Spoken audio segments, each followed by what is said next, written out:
একদম পুরো গন্ধরাজ লেবুর গন্ধ। কি বলবো,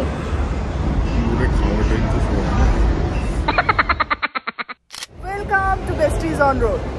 আফটার আ লং টাইম আমরা আবার ফুড ব্লগ করতে চলে এসেছি। খাওয়া দাওয়া ভুলেই গেছিলাম, সব খাওয়া ছেড়ে আমরা কি সব না আমরা প্রচুর কাজে ব্যস্ত ছিলাম। তারপরে শাশুড়ি অনেক স্বাস্থ্য সচেতন হয়ে গিয়েছেন, সেই কারণে স্বাস্থ্য সচেতনতা এখনো রয়েছে।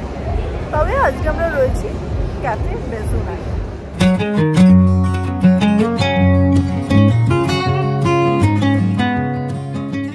সাউথ সিটিতে এলে এটা অনেকেরই একটা পছন্দের জায়গা বলাই যায়।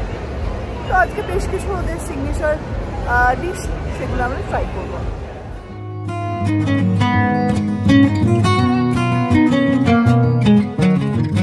সবথেকে বড় কথাই শীতকালে মানে খাওয়া দাওয়ার তো কোনো লিমিট থাকে না, লিমিটলেস খাওয়া দাওয়া। যদিও আমি শীত গরম সবসময়, বর্ষা সবসময় লিমিটলেস খাই, কিন্তু তাও একটা বেশ শীতকালের একটা আলাদা vibe.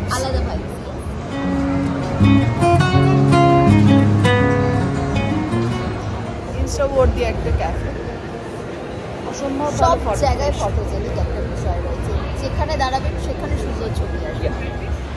And our food, it's just wow.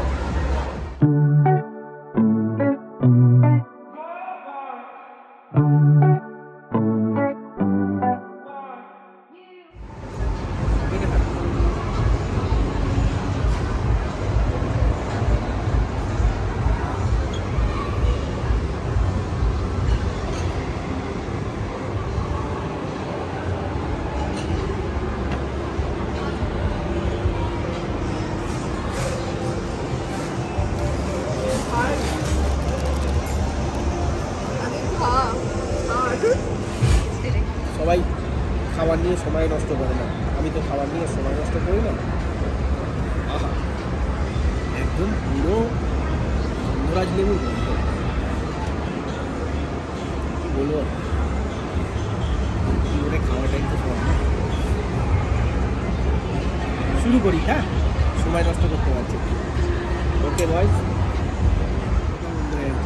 How it is?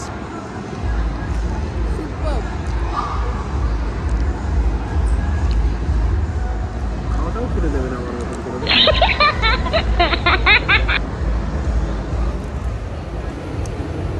আমাদের যা হয় অ্যাজ ইউজুয়াল, খাবার এসছে, আমরা খাবারে কনসেন্ট্রেট করেছি আর খাবারটা শেষ হয়ে গেছে। 15 থেকে 20 মিনিট। অবশ্যই highly recommended, good enough, good stuff. আর এই যে আপাতত রিয়া বললো এখানকার জলটা নাকি খুব মিষ্টি, তাই আমি খেয়ে দিচ্ছি।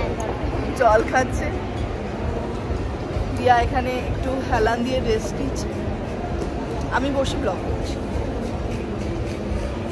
আসতেই পারেন একটা সন্ধে, একটু একান্তে ভালো একটা জায়গায়, ভালো অ্যাম্বিয়েন্সে কাটানোর জন্য গুড প্লেস। তাহলে আজকের মতন এখানেই খাওয়া দাওয়া শেষ। 25th জন্য এটা কিন্তু ভালো ডেস্টিনেশন।